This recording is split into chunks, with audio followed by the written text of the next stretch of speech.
છે સંસ્કૃતિ નદી જેવી છે. નદીનું વહેણ બદલતું રહે, પાણી બદલતું રહે, પણ નામ એકનું એક રહે.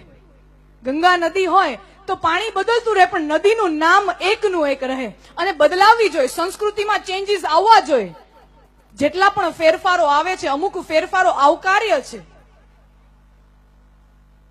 કારણ કે જો પાણીને બંધિયાર કરી મૂકવામાં આવે, પાણીને બાંધી દેવામાં આવે, તો એમાં વેલ થાય, એમાં વાસ આવે, એમાં મચ્છરો થાય, જીવજંતુઓ થાય, સડી જાય. એટલે અમુક સમયે જો પાણી છૂટતું ન હોય ને, તો એને ધક્કો મારીને પાણીને આગળ દોડાવવું જોઈએ. કારણ કે તો જ ઈ સંસ્કૃતિને જન્મ આપી શકે. કોઈ પણ સમાજનો આપણી એક હિસ્સો 50% હિસ્સો પોતાને નબળો માનતો હોય અને બીજો 50% હિસ્સો પોતાને શ્રેષ્ઠ માનતો હોય, તો એ સમાજનો ક્યારેય વિકાસ થઈ શકતો નથી. જે સમાજમાં માં દીન છે, માં નબળી છે, એ સમાજનો પુત્ર ક્યારેય ગૌરવશાળી ન થઈ શકે. કારણ કે બધા પુરુષોને જન્મ તો આખરે સ્ત્રીથી જ લેવો પડે છે. ખરેખર તો જ્યાં સુધી સ્ત્રી ગૌરવાન્વિત નથી, ત્યાં સુધી પુરુષો ગૌરવાન્વિત થઈ શકતા નથી.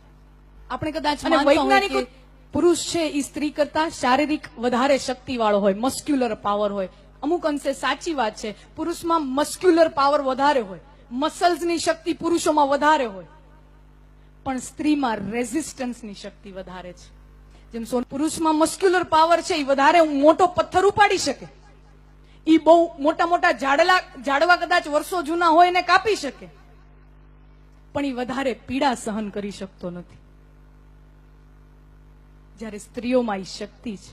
અને એટલા કારણે એ જ કારણે મને લાગે છે કે સ્ત્રીઓનો જે હવેનો જે સમય છે એ વધારે ઉજ્જવળ છે, વધારે બ્રાઇટ છે.